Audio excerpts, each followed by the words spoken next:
नमस्कार, आप देख रहे हैं न्यूज़ वन इंडिया। मैं हूं आपके साथ राजेश कुमार। शाम के 6 बज चुके हैं। बुलेटिन की शुरुआत 6 बड़ी खबरों के साथ करेंगे। पहली खबर सीएम योगी के रामपुर दौरे से जुड़ी हुई है, जहां उन्होंने 72 करोड़ रुपए की योजनाओं की सौगात दी। दूसरी तस्वीर कांग्रेस की महंगाई के खिलाफ हल्ला बोल की है और दिल्ली के रामलीला मैदान में सांसद राहुल गांधी ने महंगाई को लेकर केंद्र सरकार पर जमकर निशाना साधा। तीसरी तस्वीर आप देखेंगे तो ये यूपी बीजेपी के प्रदेश अध्यक्ष भूपेंद्र चौधरी के बरेली दौरे की है, जहां उन्होंने सर्किट हाउस में पार्टी पदाधिकारियों के साथ अहम बैठक की। और चौथी तस्वीर उत्तर प्रदेश राज्य राजधानी क्षेत्र की, जिसके गठन को लेकर तैयारियां तेज हो गई हैं। पांचवी खबर की अगर बात करें तो जहां बीएसए ने तुगलकी फरमान जारी किया है। छठी खबर प्रयागराज से है, जहां मेट्रो ने जमकर गुंडागर्दी की और इन सब खबरों पे विस्तार से बात करेंगे। इसके अलावा भी कुछ खबरें होंगी और ये 6 बजे की 6 बड़ी खबरें। तो शुरुआत करते हैं मुख्यमंत्री योगी आदित्यनाथ के रामपुर दौरे से। दरअसल रामपुर वासियों को मुख्यमंत्री ने बड़ा तोहफा दिया है और रामपुर को सीएम योगी ने 72 करोड़ का तोहफा दिया है। 22 परियोजनाओं का लोकार्पण और शिलान्यास किया गया। सीएम ने छात्रों को लैपटॉप वितरित किए और मुख्यमंत्री ने अनाथ बच्चियों को आर्थिक मदद भी दी। कुपोषित बच्चों को पोषण किट भी वितरित की गई और छात्राओं को मोबाइल देकर सम्मानित किया गया। मुख्यमंत्री योगी आदित्यनाथ ने यहां पे जनसभा को संबोधित किया और कहा कि आज रामपुर बदल रहा है। उपचुनाव के बाद रामपुर में नए युग का आगाज हुआ है और रामपुर की पौराणिक और ऐतिहासिक पहचान जो है उसे वापस दिलाई जा रही है। डबल इंजन की सरकार में रामपुर में बदलाव होगा और विकास निरंतर जारी रहेगा।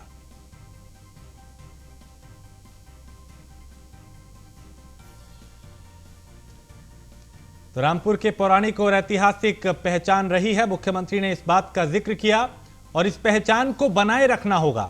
योगी आदित्यनाथ ने यह भी कहा, वासियों ने विकास, सुरक्षा और समृद्धि के साथ खड़े होकर के एक नए युग की शुरुआत की है और श्री घनश्याम सिंह लोधी जी को अपना सांसद चुन करके बहुत स्पष्ट संदेश दे दिया है। इसके लिए पूरे रामपुर वासियों का हृदय से अभिनंदन करते हुए मैं आभार व्यक्त करता हूं। मैं बार बार कहता रहा हूं कि रामपुर की अपनी पौराणिक और ऐतिहासिक पहचान रही है। इस पहचान को हर हाल में बनाए रखने की आवश्यकता है, लेकिन जिन लोगों के एजेंडे में विकास और लोक कल्याण नहीं, उन लोगों ने अपने स्वार्थ के लिए रामपुर का दोहन किया, रामपुर का शोषण किया।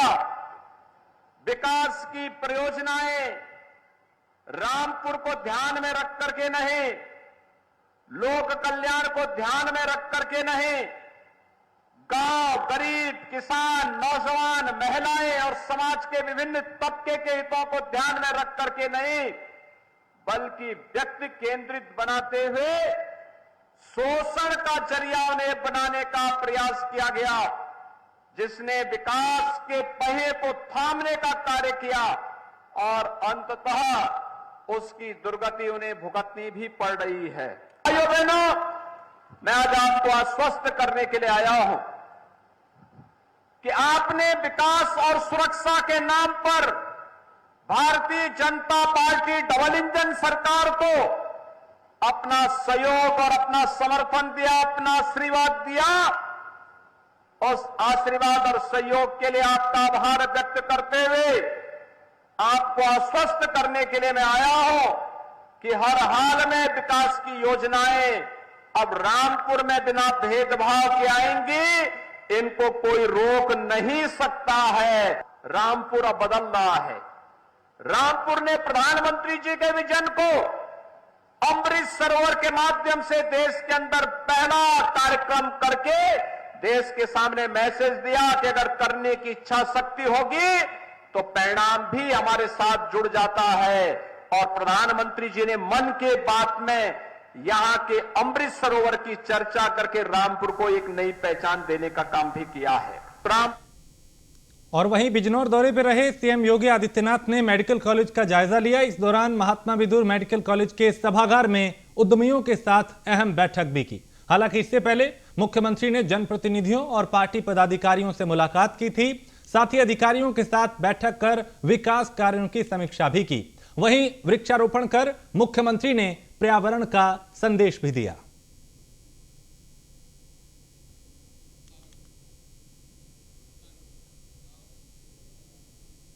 और दिल्ली के रामलीला मैदान में कांग्रेस की महंगाई के खिलाफ हल्ला बोल रैली को संबोधित करते हुए राहुल गांधी ने कहा कि केंद्र सरकार जांच एजेंसियों का दुरुपयोग कर रही है। उन्होंने कहा कि वो ईडी से डरने वाले नहीं हैं।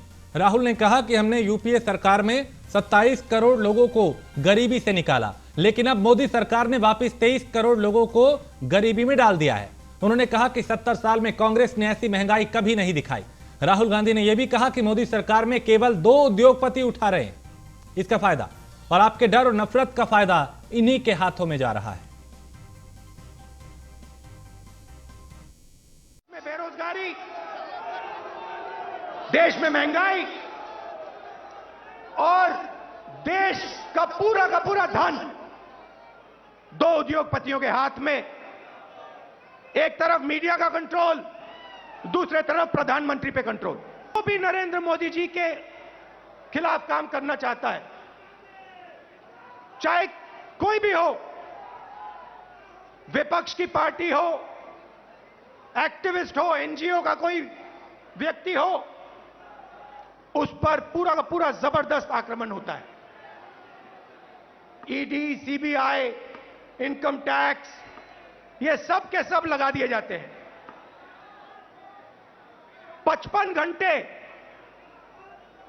55 घंटे मुझे ईडी में वहां पे बैठाया। मगर मैं एक बात समझाना चाहता हूं नरेंद्र मोदी जी को, मैं आपकी ईडी से नहीं डरता हूं, मुझे कोई फर्क नहीं पड़ता। ये हमारा जो संविधान है, जो इस देश की आत्मा है, आज इसकी रक्षा करना, आज इसको बचाने का काम हर हिंदुस्तानी नागरिक को करना पड़ेगा। क्योंकि अगर हमने ये नहीं किया, अगर हम आज नहीं खड़े हुए, तो फिर ये देश नहीं बचेगा। ये देश हिंदुस्तान के गरीब लोगों का है और आज 2 हिंदुस्तान बन गए हैं। एक मजदूरों का, गरीबों का, किसानों का, बेरोजगार युवाओं का। उस देश में कोई सपना नहीं देखा जा सकता। उस देश में अगर आप रोजगार चाहते हो नहीं मिल सकता। और दूसरा देश, इसी हिंदुस्तान के अंदर 2, 3, 10, 15 उद्योगपतियों का, अरबपतियों का,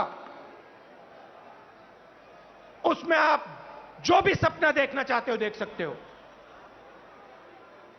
जो भी आप चाहते हो आपको हिंदुस्तान में मिल जाएगा। भाइयों और बहनों, इन 2 देशों के बीच में लड़ाई है। नरेंद्र मोदी जी की विचारधारा कहती है कि देश को बांटना है और पूरा का पूरा फायदा चुने हुए लोगों को देना है। हमारी विचारधारा कहती है कि देश सबका है और देश की जनता जो अपना खून और पसीना देती है, उसका फायदा 2-3 उद्योगपतियों को नहीं मिलना चाहिए। उसका फायदा हिंदुस्तान के किसान को, मजदूर को, गरीब को, बेरोजगार युवाओं को। और भाजपा के प्रदेश अध्यक्ष भूपेंद्र सिंह चौधरी बरेली पहुंचे, जहां उन्होंने निर्मल रिसोर्ट में पार्टी पदाधिकारियों के साथ अहम बैठक की और 2024 चुनाव के लिए रणनीति बनाई। साथ ही अहम मुद्दों पर चर्चा की। बैठक के बाद उन्होंने कहा कि बीजेपी 2024 की तैयारियों में जुटी है। जनता को बीजेपी पे भरोसा है, निश्चित तौर पे जीत हमारी ही होगी।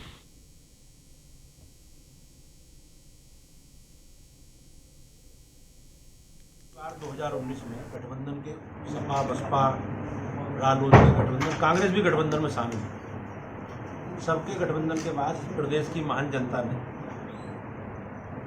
मोदी जी के नेतृत्व में 50% से ज़्यादा मत भाजपा को दिए और 64 सीटें लोकसभा की हम जीते। 16 सीटें बीजेपी हारी, 2 सीटें बाई इलेक्शन में हम जीत गए और 14 सीटें ऐसी हैं जो हम पिछली बार हार गए। हम विशेष रणनीति बनाकर अपने कार्यकर्ताओं को एक विशेष योजना बनाकर काम पर लगाकर और अपने नेतृत्व के प्रति लोगों का विश्वास जो है और सरकारों ने जो काम किए, केंद्र की सरकार ने जो काम किए, जो उत्तर प्रदेश सरकार ने काम किए, उन कामों को लेकर अपने कार्यकर्ताओं के आधार पर जनता के बीच में जाएंगे। और मुझे विश्वास है कि भारतीय जनता पार्टी की जनता पूर्व की भांति स्नेह और आशीर्वाद। कौशाम्बी दौरे पे डिप्टी सीएम केशव प्रसाद मौर्य हैं और डिप्टी सीएम केशव प्रसाद मौर्य ने गौशाला का निरीक्षण किया। गौशाला में सीएम ने गौ सेवा भी की और कादीपुर में निर्माणाधीन मेडिकल कॉलेज का जायजा भी लिया, निरीक्षण भी किया। इसके अलावा उद्यान सभागार में विकास कार्यों कर अधिकारियों के साथ अहम बैठक की। यहाँ कौशाम्बी में भगवान तथागत बुद्ध का स्थान है, वहाँ पर भी आवासीय सुविधाएं जो विशेष तौर से दुनिया भर से भगवान बुद्ध के अनुयायी आते हैं वह कौशाम्बी आना चाहते, लेकिन उनके रहने की कोई उपयुक्त व्यवस्था नहीं होने के कारण लोग नहीं आते हैं। तो उसके लिए प्रयास किया गया था, तो शासन की ओर से 20 करोड़ रुपए ज़मीन के लिए उपलब्ध कराए गए हैं और उसके अधिग्रहण की कार्रवाई तीव्र गति से चल रही है। समय से पूरा करने के लिए भी कहा गया है। कुर्सी मिली, विपक्ष की कुर्सी मिलने के बाद हताश और निराश और उदास हैं और सपा अब समाप्त होने की ओर है। सपा का अब कोई भविष्य नहीं है। जैसे कांग्रेस मुक्त भारत देश, सपा बसपा।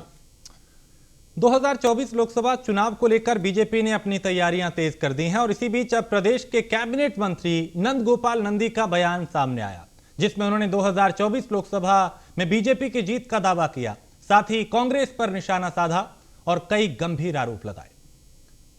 अगर नंद गोपाल नंदी की माने तो कांग्रेस के सदस्य अब अपनी ही पार्टी में घुटन महसूस कर रहे हैं, जिस कारण गुलाम नबी आजाद और राज बब्बर जैसे नेता बीजेपी की नीतियों की तारीफ कर रहे हैं।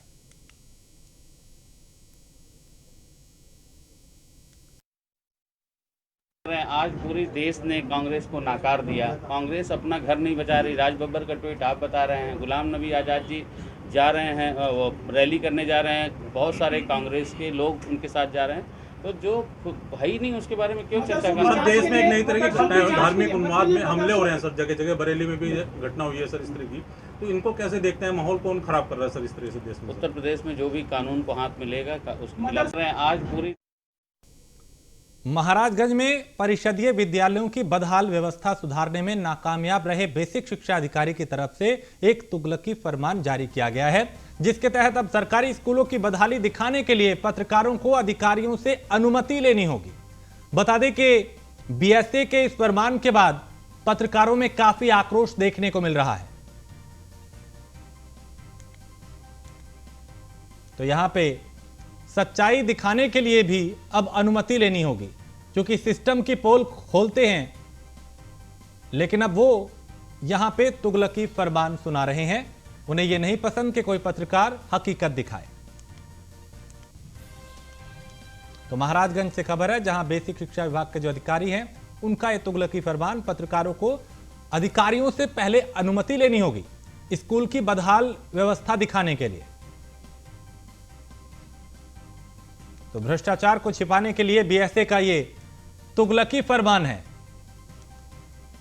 जहां बीएसए के फरमान से पत्रकारों में रोष है और इसको लेकर नाराजगी जाहिर की गई है।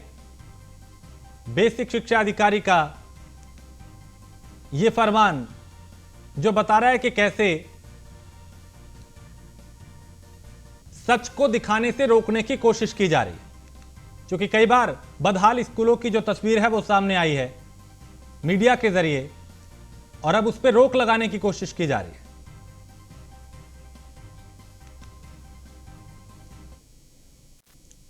और प्रयागराज के बस स्टैंड पर मामूली कहासुनी को लेकर वेंडरों ने एक यात्री की जमकर पिटाई कर दी। इस दौरान मौके से मौजूद पुलिस यात्री को बचाने के बजाय तमाशबीन बनी रही। बता दें कि यात्री की पिटाई का वीडियो तेजी से वायरल हो रहा है।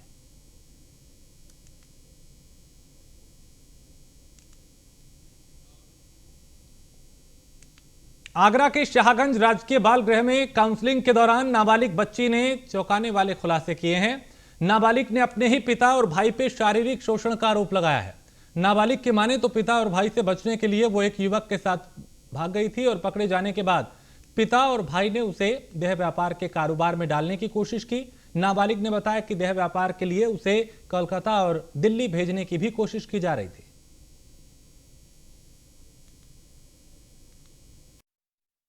अभी हाल ही में ऐसे कोई देह व्यापार का इस तरह से नहीं आया है, पर लेकिन एक बालिका थी जो हमारे पास पॉक्सो में पहले आ चुकी थी और वो किसी लड़के के साथ चली गई थी।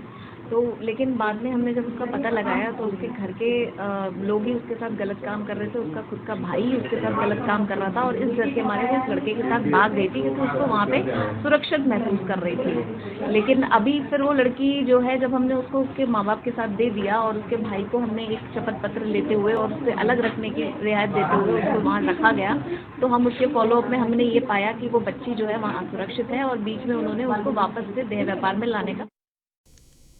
अयोध्या में हुई छेड़छाड़ का मामला तूल पकड़ता जा रहा है। बच्चियों के परिजनों का आरोप है कि शिकायत वापस लेने का दबाव प्रधानाचार्य द्वारा बनाया जा रहा है।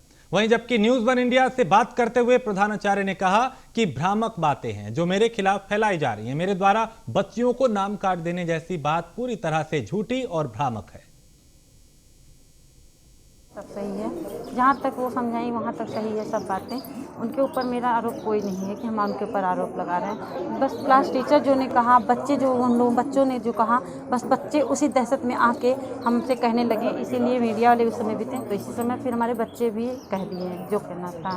अब सारी चीज़ें क्लियर हो गई जी। भ्रामक खबर कहाँ से फैली इसके बारे में मुझे भी कोई जानकारी नहीं है और मैंने ऐसी कोई बात नहीं की है। इसीलिए मैं आज परिवार के पास आई हूँ, बच्चियों के परिवार के घर आई हूँ ताकि उनसे अपनी बात कह सकूँ कि मैंने नाम काटने की बात बिल्कुल नहीं की है। ये मेरे ऊपर मिथ्या आरोप है।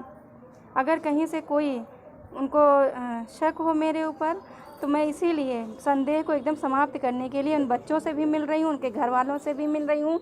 और हम ही नहीं, मैं ही नहीं, मेरा विद्यालय परिवार पूरी तरह से बच्चों के साथ खड़ा है और जो भी संभव सहायता होगी, जो वो लोग हमसे चाहेंगे सहायता, वो हम लोग देने के लिए तैयार हैं। किसी एक विषय को लेकर भ्रांति थी कि विद्यालय में किसी के द्वारा बोल दिया गया है कि बच्चों का नाम काट दिया जाएगा, तो उस पर जो है जो वहाँ की प्रिंसिपल है उन्होंने सेक्रीफाइस किया और बोला कि इस तरह से कोई बात नहीं है। यदि कोई हुई है तो उसके लिए हम सब लोग पूरा विद्यालय परिवार बच्चे के साथ खड़े रहेंगे, बच्चे की मदद करेंगे।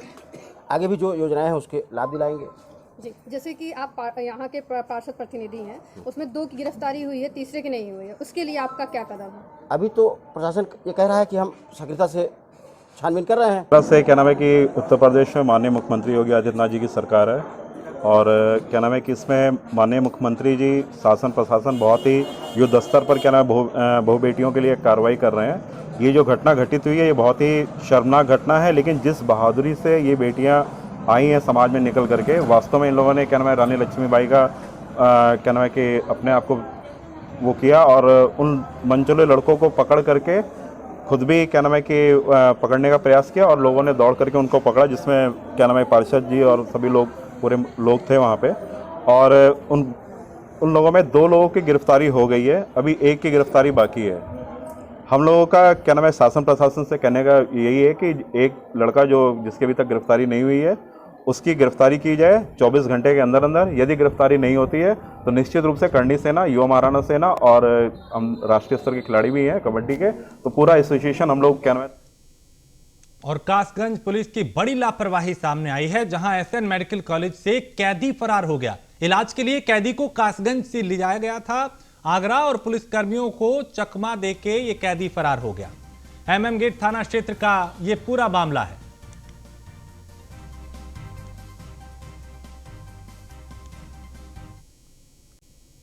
और मेरठ के फलावदा थाना क्षेत्र में शराबी पतियों से परेशान महिलाओं ने ठेके में आग लगा दी, जिसमें 80,000 रुपए कैश और लाखों रुपए की शराब जलकर खाक हो गई। वहीं ठेके के सेल्समैन ने किसी तरह वहां से भागकर अपनी जान बचाई। महिलाओं की माने तो शराब की वजह से उनके घर बर्बाद हो रहे हैं, जिसके कारण मजबूरी में उन्हें यह कदम उठाना पड़ा। तो लाखों रुपए की शराब जलकर यहां खाक हो गई। महिलाओं का यह आरोप था कि उनके घर शराब की वजह से बर्बाद हो रहे हैं और कई महिलाएं यहां पहुंची जिन्होंने ठेके को आग के हवाले कर दिया। मेरठ की ये तस्वीरें, एक खबर।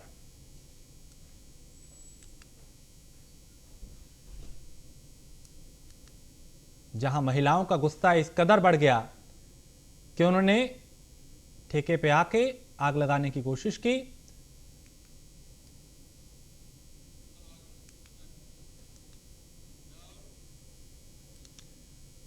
और शिक्षक दिवस के अवसर पे सीबीएसई की तरफ से सम्मान समारोह का आयोजन किया जा रहा है, जिसमें मेरठ स्थित एक निजी स्कूल की शिक्षिका पूजा शर्मा का चयन शिक्षा के क्षेत्र में उनके बेहतर कार्य के लिए किया गया है। पूजा शर्मा को शिक्षक दिवस पर उत्कृष्ट शिक्षा अवार्ड सम्मान दिया जाएगा।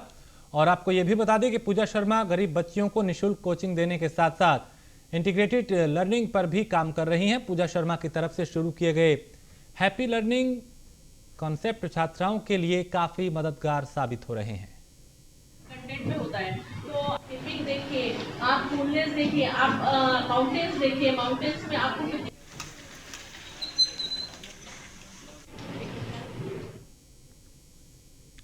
और इसी के साथ इस बुलेटिन में फिलहाल इतना ही। आप बने रहिए न्यूज़ 1 इंडिया के साथ।